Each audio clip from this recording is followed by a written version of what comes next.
How's it going, American history students? This is Mr. Bell coming back at you with another video lesson. I hope the online class is working out well for you so far. If you have any questions or concerns, please email me, bsbell@clevelandcountyschools.org. Today we're going to start Unit 2, which is going to get into the American Revolution and the Revolutionary War. So, without further ado, let's get started with Unit 2. I'm going to skip some of these here because some of them kind of get repetitive. So, causes of the American Revolution. In 1660, England passed the Navigation Acts. It only allowed the British colonies to sell certain goods. In other words, they couldn't sell cash crops to Europe. So say you're a tobacco farmer in North Carolina, you were making a ton of money off that major cash crop, sending it from North Carolina to, say, England. However, the king, who's beginning to get very upset, is like, let's just cut out the middleman. They're starting to complain about the taxes with going back to Bacon's Rebellion and things of that nature. So what we need to do here is we will just cut out the middleman. After all, they're Brits anyway. I know it's the colonies, but they're still British. And we'll allow them to sell things like rice and indigo and things of that nature, wheat, barley. But when it comes to the big thing of tobacco, guess what?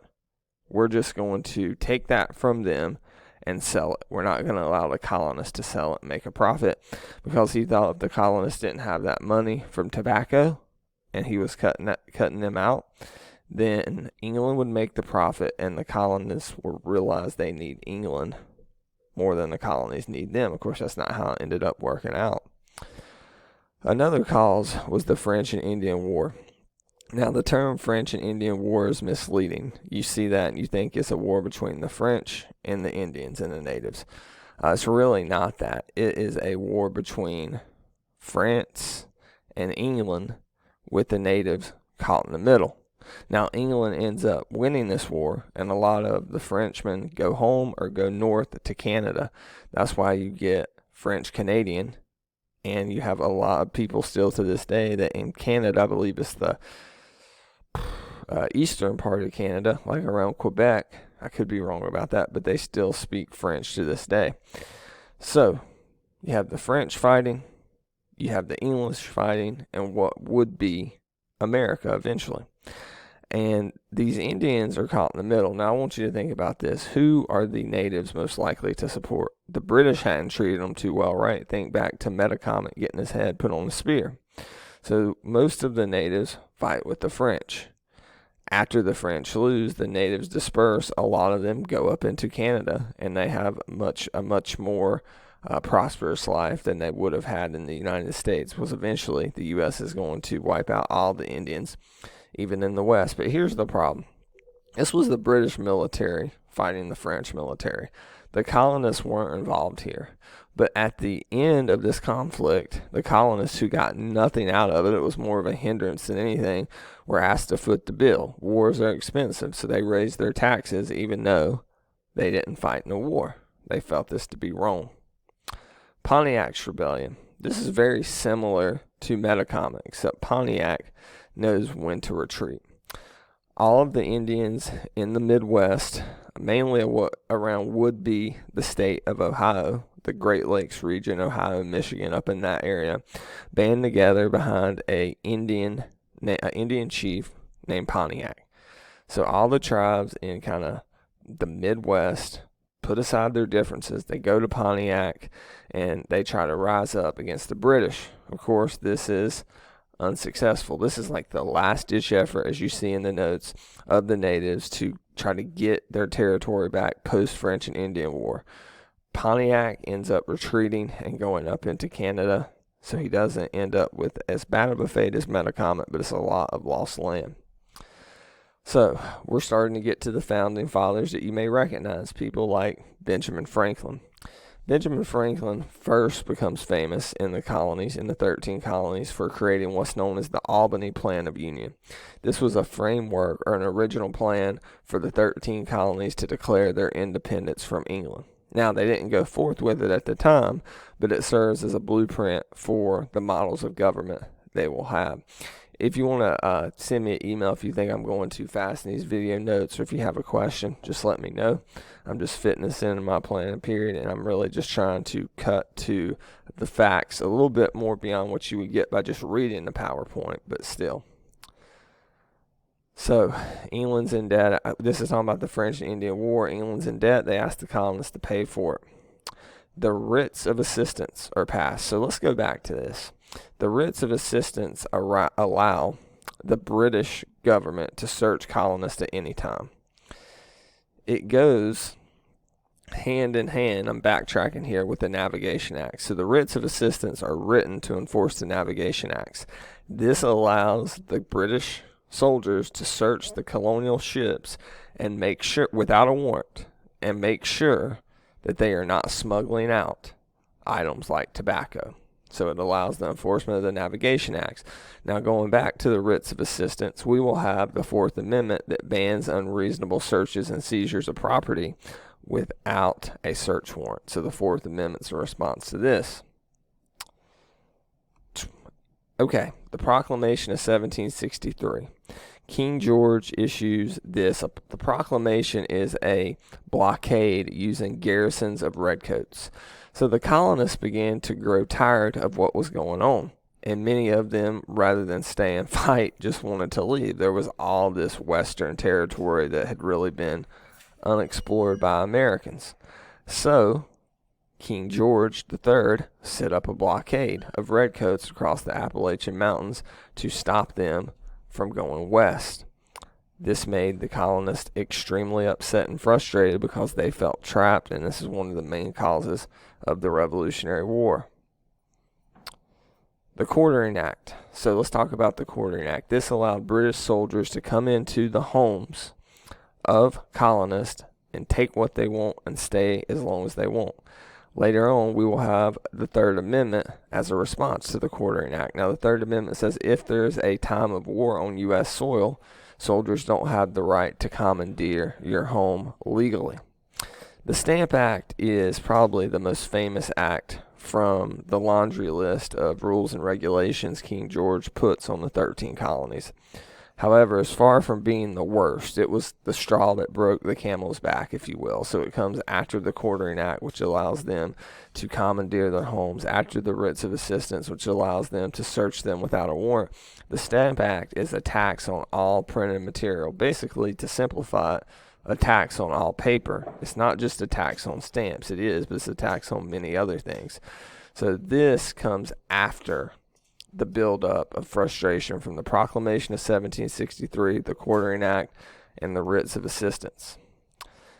James Otis was one of the first American politicians to speak out against the Stamp Act, and he gives the famous quote that will become the rallying cry of the Revolutionary War, the motto, if you will, for the militias, and, of course, what will eventually lead to the American government as we know it. No taxation with representation. You've heard this before.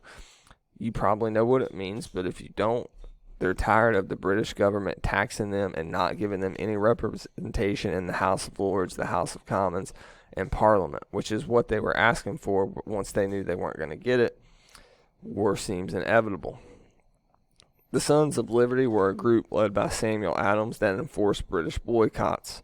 A boycott's when you refuse to buy a good or participate in an event in order to send some type of political message. An example of this would be people who quit watching, say, the NFL because they were tired of athletes kneeling to protest racial injustice. People said they would boycott the NFL. That's just an example. So the Sons of Liberty would enforce British boycotts. Now, here's what I mean by this, or boycotts on British goods. In the 13 colonies, you had really two groups of people, and they were polarized. You had what were known as loyalists, people in the colonies who didn't want anything to do with this idea of independence or America. They just wanted to remain loyal to the crown. They were flying the Union Jack flag. Looks like the Reebok logo. I'm sure you know what I'm talking about. And the other group wanted independence. They were tired of King George's oppression. So the Sons of Liberty would do things like tar and feathering, vandalism. They killed a few people. In some instances, it wasn't mass executions, in order to scare people away from buying British goods.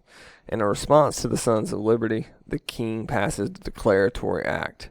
This gives the king unlimited power. He no longer has to when it comes to the colonies, he no longer has to obey the Magna Carta. In other words, if he wants to do a new act, he wants to do a new tax, he can do it with the flick of a pen instead of having to get approval from Parliament. This really pushes the colonies over the edge. The Townshend Act is a tax on all, glass and tea. It leads to one of the most infamous events during the American Revolution, the Boston Massacre. So what happens at the Boston Massacre? To make a very, very long story short, that I would probably in a normal year have a big reading activity and a role play to go through the trial. What happens is there are people protesting the Townshend Acts in Boston. Colonists, British soldiers, redcoats are there to kind of calm down the protesting. After a day of protesting, British soldiers go into a bar to kind of relax after a long day. As they go into the bar, there are a few colonists outside of that bar. One pelts one of the soldiers with a snowball, and then the redcoats shoot down the protesters. This becomes what's known as the Boston Massacre. I'm not really worried about committees of correspondence. The Boston Tea Party.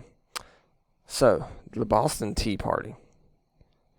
This is one of the, again, along with the Boston Massacre, probably the most talked about event leading up to the American Revolutionary War itself. So, the king owned a tea company. It was called the East Indian Tea Company. And it was really the only tea that was being sold in America, especially in the northeast of America. And it's the East Indian Tea Company because at this time, England controlled India. So the tea was coming out of the country of India. Samuel Adams and the Sons of Liberty snuck on board one of the East Indian Tea Company boats, and in the middle of the night, they dumped the tea over. They thought would be a tremendous loss of money to the King of England and to England as a country as a whole. Why dress up as natives? This was kind of a sneak attack. There's one thing that the British and the colonists had in common. They both mistreated the natives. So if they could pin the blame on them, then they could get rid of the tea without facing the repercussions. Of course, they get caught, and that's not what ends up happening. The Indians here don't get the blame. The Native Americans don't. Instead, the colonists do. And the king passes what he calls the coercive acts, but what is usually known in America as the intolerable acts. He closes Boston Harbor, which is the chief export and import location in the northeastern United States, and it kills the economy. He implements basically what will become known as martial law throughout the state of Massachusetts, and he cracks down hard in the city of Boston. Keeps people in their homes. They feel very oppressed. We're going to skip Fort Ticonderoga. You can go through this stuff, but it's just not going to be on your quiz, so no need to focus there. So Paul Revere. Paul Revere is a silversmith who's most famous for declaring that the British are coming. They're on their way to Lexington and Concord. Paul Revere was able to spot a large British force marching throughout Massachusetts, from Lexington, Massachusetts to Concord, Massachusetts. He rode ahead and he gave the stark warning, the British are on their way. They arrive at Lexington and Concord, and this becomes known as the shot heard round the world. Shots are exchanged between the redcoats and the colonists in Massachusetts at Lexington and Concord, where those two cities meet. And we still don't know to this very day who shot first. Thomas Paine writes the pamphlet Common Sense around this time. He distributes it, spends a lot of money distributing it around the 13 colonies. It says it makes common sense that we declare independence from England because they're relying on us more than we are from them, so mainly common financial or economic sense. Remember, people who don't have common sense are a pain. That's an easy way to remember that. Thomas Jefferson would write the Declaration of Independence. It's edited by John Adams, who will be the second president, and Benjamin Franklin. It declares all men are created equal, a somewhat hypocritical statement at that time. And remember, the Declaration of Independence isn't a set of laws like the Constitution or any of the amendments. It is us just saying we're declaring independence from England. So you have two sides. You have the redcoats. So I say loyalist. Loyalists are the people in the colonies who are supporting the redcoats, so the citizens.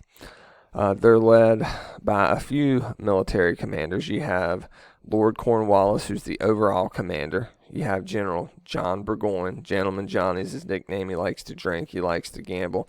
And you have General Ferguson, who's kind of the leader of the leader of the British enforcements in the South. Benedict Arnold, of course, will become the famous traitor who betrays America. Of course, you have the Patriots, the Continental Army, led by George Washington. They're a ragtag militia. Many people all people, in fact, consider them to be the underdogs. They're going up against the most powerful military in the world, and they are throwing together this military rather quickly, so it's a miracle that they end up winning this thing. I'm going to go through these battles here really quick. There's whole books on these battles, but I'm just going to tell you the main point of every battle. Battle of Bunker Hill. This takes place in Charleston, Massachusetts, and it's the first major battle of the Revolutionary War, and it's a win for the British. So you think, the British beat the Patriots, they beat the Continental Army, the Americans, this should end the conflict. But no, what ends up happening is a lot of British servicemen get killed. The Americans hang tough in there. Sorry, I had a reminder for a doctor's appointment. The Americans hang tough in there, and it shows they're for real. Why they don't win, England realized this isn't going to be a quick conflict. Battle of Saratoga is the turning point. Every major war has one. Gettysburg's the Civil War turning point. Stalingrad's the European turning point in World War II, just throwing a few out there. General John Burgoyne's captured by George Washington. Battle of Kings Mountain's the southern turning point. Ferguson is killed right here in good old KM. Many of you have been to this spot. They've been to the battleground. Battle of Yorktown. Cornwallis surrenders to George Washington.